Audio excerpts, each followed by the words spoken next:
Today's video is yet another exercise in futility. What I'm talking about will not change. I could make the best points in the entire universe. I could honestly spawn in all the knowledge of every PhD combined and absorb them all into my brain, becoming Megamind himself, and it would not change the attitude around these games, and that is the Insomniac Spider-Man games.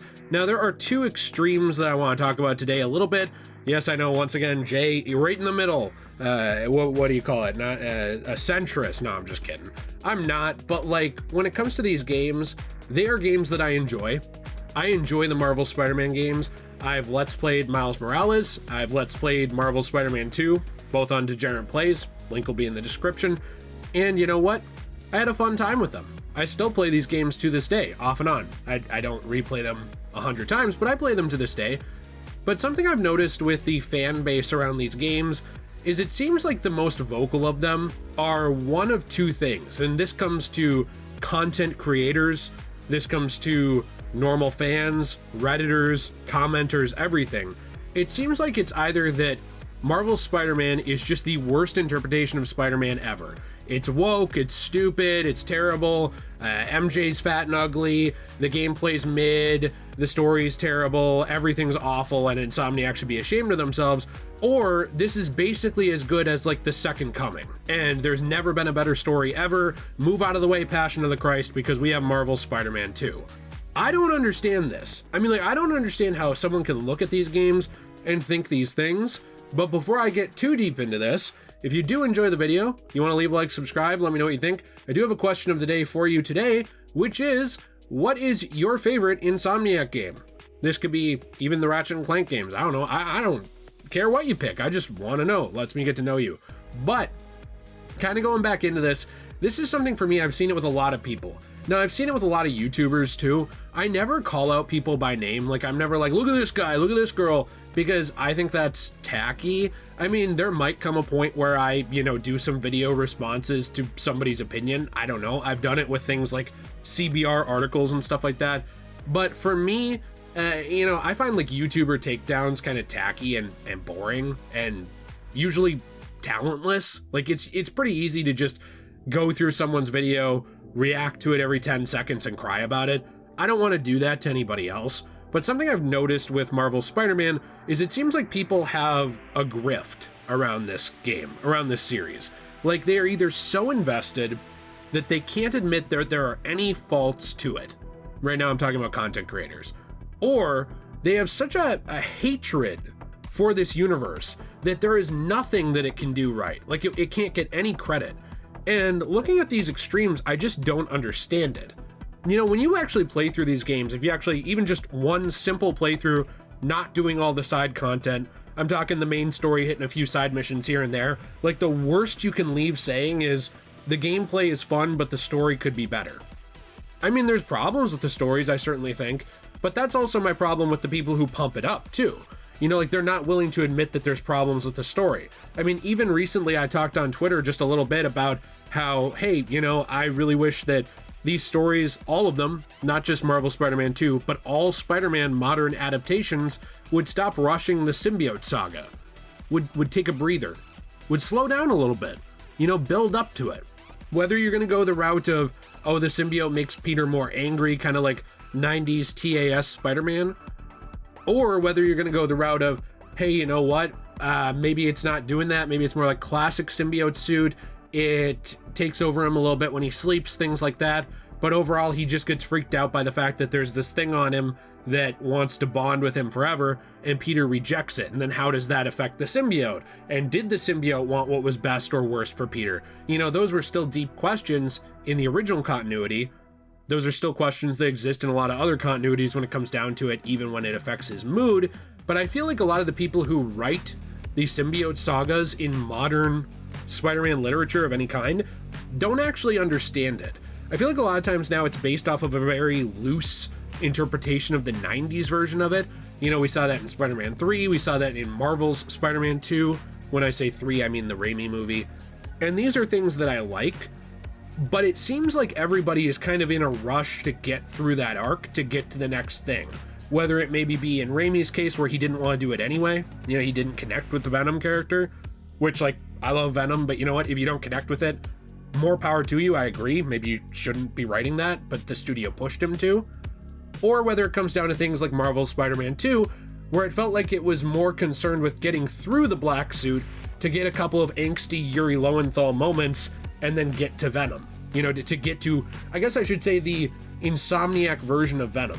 And that's a big problem I have with Insomniac in particular, is not just their version of Venom, but it's that, one, they fell into the trappings of what a lot of other adaptations have done with this symbiote, but two, also the fact that Insomniac constantly feels the need to be different.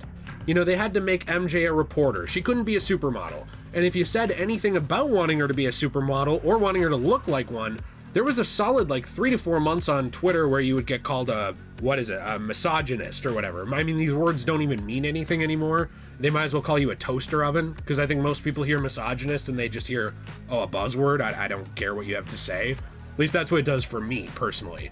There's very few instances where I hear misogynist in the correct context with someone who's actually being misogynist, who actually views women as pieces of meat or lesser than them.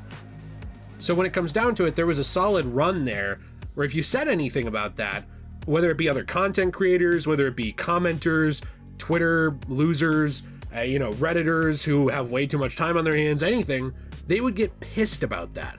There's this weird inherent defensiveness around Marvel's Spider-Man 2 with some of these people, where you can't even criticize these things. You can't even point out, hey, the final act of Marvel's Spider-Man 2 was really fun. I thought it was really fun gameplay-wise, but it was pretty much Diet Web of Shadows crammed into one act of a game. You can't point out, hey, if you took the symbiotes out of this game and instead you had Peter wear the black suit for most of it, maybe expanded the Harry Agent Venom thing a little bit, or maybe even went the direction of Harry getting the Goblin Serum, most of this story structure would have been the same. It's very clear that they just made Harry Venom to do their own thing, just because. You can't point stuff like that out, or people get genuinely angry at you. And on the other side, I think it's really frustrating to talk about these games and even try to enjoy them in any kind of group setting, with other people online, talking to friends, anything, because it feels like on the other side, there was a group of people who thought that this game was the best thing ever, and when it didn't win a game award, all of a sudden they were dogging on it. Oh, well, actually it has all these problems, blah, blah, blah. It's like they switched up immediately, which made people not take criticisms seriously. It made them just ignore them. And on top of that as well, you also have the fact that there were people, even before that, who every time the game did anything, it was the worst thing ever. I don't like making MJ a reporter. I'm not a fan of that. I'm not a fan of changing MJ to be, I'm going to say this nicely, and look, I'm not the handsomest guy ever, changing her from a supermodel into one of the more homely people I've ever seen. You know what? I'm not a huge fan of that, but it didn't make the game bad. That change did not make these games bad. It was just one of many story directions I didn't agree with.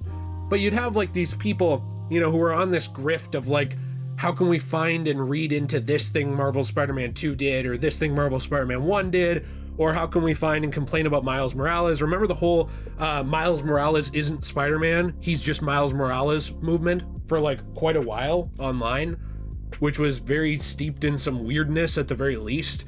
And I think insecurity at the idea of Miles surpassing Peter in any way, that was weird.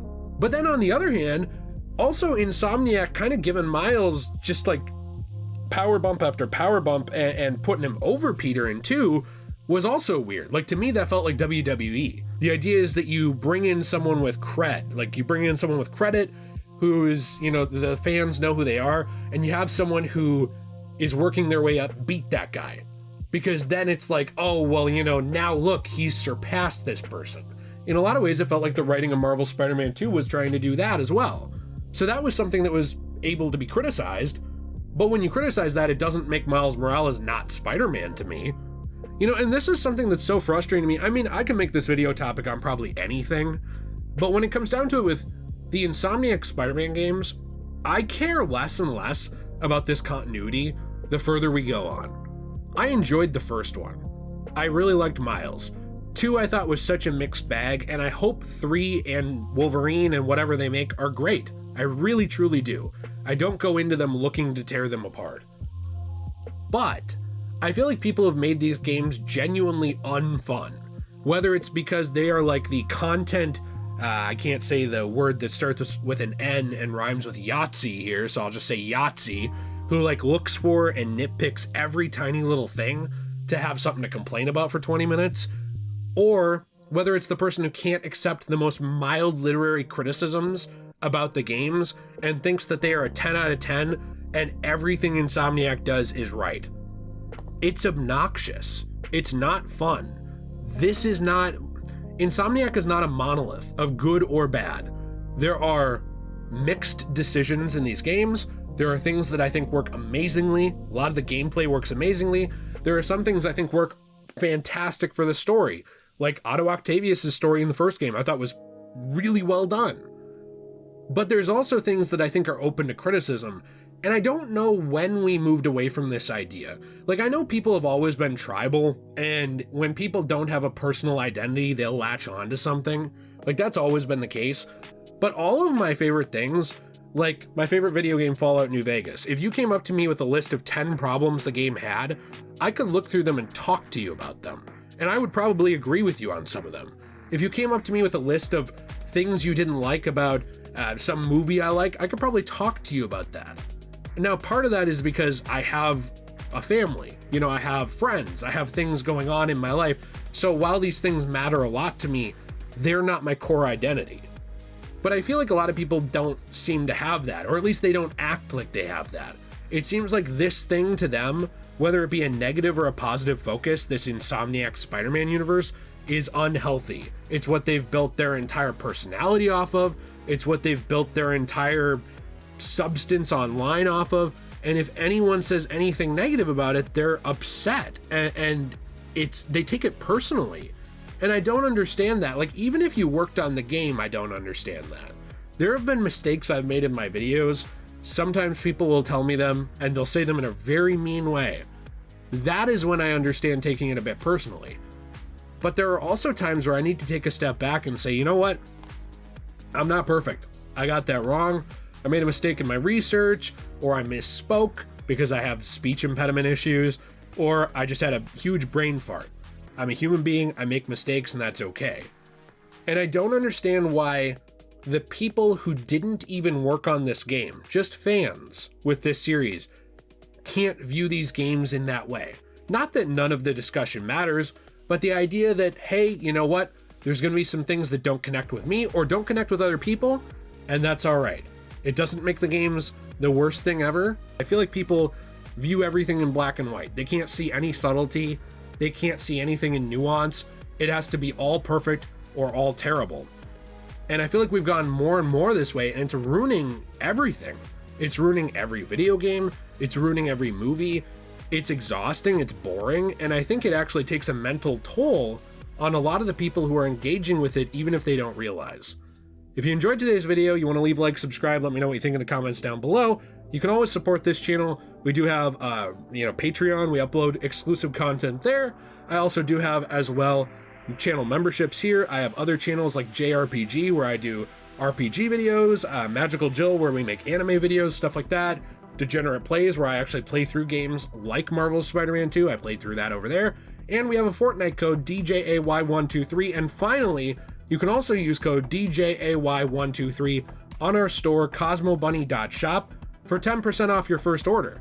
This is a store, a website we run, where we actually take old comic books and manga that have been damaged, even magazines, can't be sold, a lot of them are going to landfills. We take some of the stuff, we repurpose it into coasters, keychains, trays, and more. And then what we do as well with that is we transform it with other pieces of material into a new piece of art for your home. And finally, we do have handmade beaded jewelry over there as well. Have a fantastic day, and as always, everyone, stay shway.